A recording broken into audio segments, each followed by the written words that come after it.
ரிஷபத்துக்கு 10ஆம் இடத்துல இருந்து சனி பகவான் 11ஆம் இடத்துக்கு வருகிறார் வாக்கியப்படி. ரிஷப ராசிக்காரர்களுக்கு திருப்பதி, திருமலை, கீழே கோவிந்தராஜரை பார்த்து அலமேல் தாயாரை பார்த்து பெருமாளை போய் பார்த்துட்டு ஒரு நாள் உட்கார்ந்துட்டு வரணும். வெள்ளிக்கிழமை மட்டும் சிவன் பார்வதி கிட்ட போயிட்டு ஒரு நாள் உட்காரணும், மாசத்துக்கு ஒரு தடவை.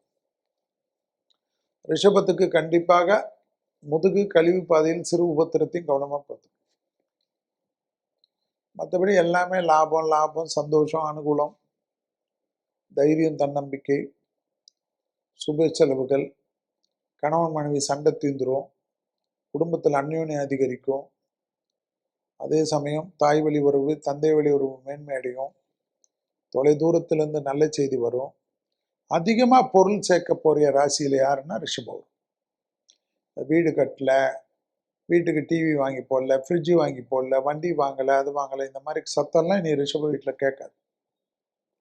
எல்லாமே சூப்பர் ஆகிடும், ஆச்சரியமா இருக்கும், பெரிய கௌரவம் கிடைக்கும். அரசு துறை, அரசியல்வாதிகள் திடீர் பேர் புகழை பெறக்கூடிய அமைப்பு ஏற்படும். பெரும் பதவிகளை பெறக்கூடிய ராசிக்காரர்கள். தனிப்பட்ட முறையில் செல்வாக்கு கூடும். எதிர்பார்க்காத இடத்திலிருந்து நல்ல செய்தி கிடைக்கும். இழுபறியாக இருந்த சிக்கல்கள் படிப்படியாக தீரும். சுபிச்சம், நல்ல சுபிச்சம். கணவன் மனைவி சண்டை போட்டு கோர்ட்டு வரைக்கும் போனவங்க கூட ஒரே ஒரு ஃபோன் கால்ல, ஒரே ஒரு வாட்ஸ்அப் மெசேஜில் எல்லாம் சால்வ் ஆகிடும். திருமண தடைகள் பரிபூர்ண நிவர்த்தி ஏற்படக்கூடிய ராசிகளில் ரிஷபம் வரும். யோசிச்சுக்கினே இருக்காதீங்க, செட்டில் ஆகிட்டு தான் திருமணம் பண்ணணும், நான் அதை பண்ணோம், இதை பண்ணோம், இன்னும் செட்டில் ஆகலை, அந்த கடன் இருக்கு, இந்த கடன் இருக்குன்னா அப்போ 60வது கல்யாணம் பண்ணிக்க. யாருக்கும் ஒன்றும் வருத்தம் இல்லை. நல்ல காலகட்டம், நல்ல நேரம். குரு பெயர்ச்சியாகி 7ஆம் இடத்தை விசேஷமான பார்வையை 5ஆம் பார்வையில் பார்க்க போறாரு.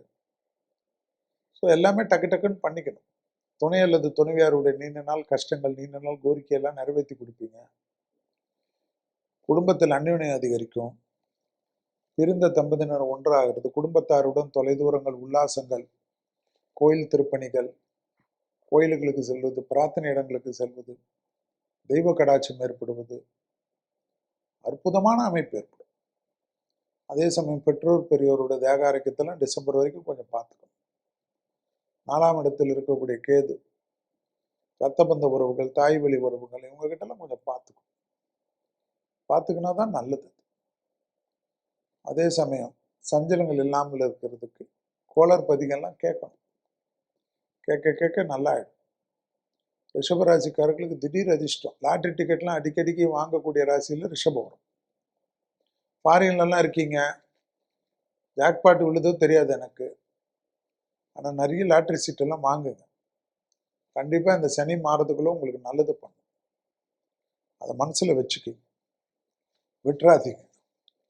ஸோ வாக்கியபடி 6/3/2026 வரக்கூடிய சனி பயிற்சி அதீதமான நன்மைகள், அதிகமான அதிர்ஷ்டத்தை கொடுக்கக்கூடிய ராசிகளில் ரிஷபம் வரும்.